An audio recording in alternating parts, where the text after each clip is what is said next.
Какой самый большой риск неконтакта с нарциссом? Когда ты находишься в разрушительных отношениях с человеком с нарциссическими чертами, то неконтакт — это такая стратегия, которая является лучшей для того, чтобы выжить, как-то и восстановиться после этих отношений. Особенно если это такие сильно разрушительные отношения. Но у этой стратегии есть риски, и самый большой из них может разрушить тебя, поэтому об этом очень важно знать. Меня зовут Евгений Масеев, я психиатр и психотерапевт, я давно работаю в теме психологии отношений. И сегодня мы поговорим о важных рисках того, что может произойти с тобой, если ты в неконтакте с нарциссом. Важно это знать. Если вам эта тема интересна, ставьте лайк под видео, подписывайтесь на мой канал, чтобы не потерять меня, и мы с вами начинаем. Первая вещь, которая вас поджидает в случае неконтакта с нарциссом, тут важно понимать, что наружный успех не равно внутренняя свобода. То есть, например, может быть так, что человек перестает общаться с нарциссом, но при этом все равно в голове прокручивает какие-то там сцены, потому что остались непроработанные травмы, возможно, там какое-то чувство вины, страхи, еще какие-то вещи. То есть внутри идет какой-то процесс, продолжается что-то вариться. То есть здесь вроде как формально я с человеком не общаюсь, он в неконтакте, а на самом деле я продолжаю находиться в травматичных событиях. Например, женщина решила мужчину-нарцисса заблокировать везде, вот она ушла в неконтакт, но при этом сама же каждый день мониторит его соцсети, следит, она продолжает жить этой жизнью, она смотрит, что с ним там происходит, то есть он все равно так и остался в ее жизни, пускай даже они не общаются. Вторая опасная вещь, которая вас ждет в случае, если вы решили пойти в неконтакт с нарциссом, это эмоциональный откат. Угроза эмоционального отката тем больше, чем вы менее готовы вообще к этому разрыву и чем решение вы приняли в большей степени на эмоциях. То есть бывает так, что все, вот где-то вот узнали о стратегии неконтакт, больше с человеком не общаюсь, но вы к этому эмоционально не готовы.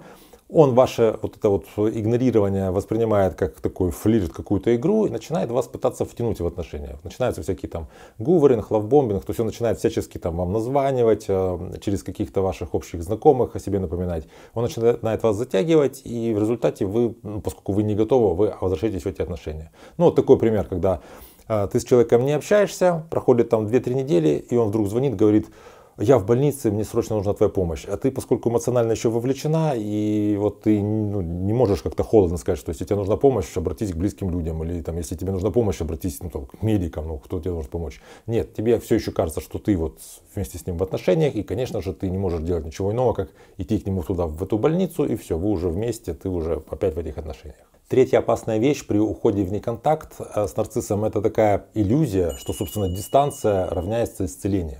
То есть человеку кажется, что если я вот с нарциссом не общаюсь, если я из этих разрушительных отношений вышел, то вот просто я буду ничего не делать, я сам исцелюсь. Просто время лечит, я сам вернусь к какой-то своей такой нормальной ситуации.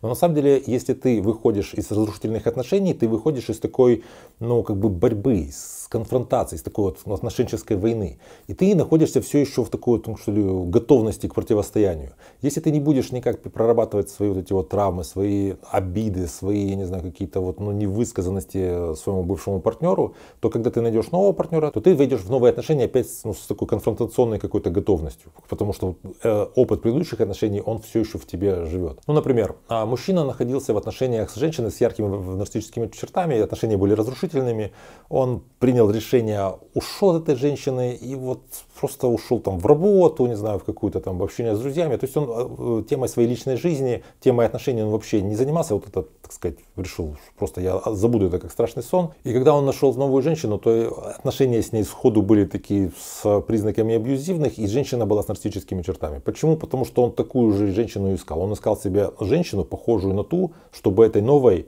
отомстить за все то, что там было не завершено. Поэтому, если вы просто уходите в неконтакт, это не означает, что вы внутри себя все уже исцелили, поправили. Четвертый и самый большой риск ухода в неконтакт с нарциссом — это если ты останешься в его сценарии. То есть ты с человеком не общаешься, но все равно держишь его в голове, внутри себя с ним беседуешь. Все ваши цели совместные, на самом деле его цели и планы, и сценарии, которые были у вас запланированы, все еще оказываются твоими сценариями. И ты вот вроде бы как формально с человеком не общаешься, но в голове постоянно как будто бы задаешь ему какие-то вопросы, на которые он не отдает, как будто бы оправдываешься перед ним, хотя он тебе не отвечает. Вот такой пример.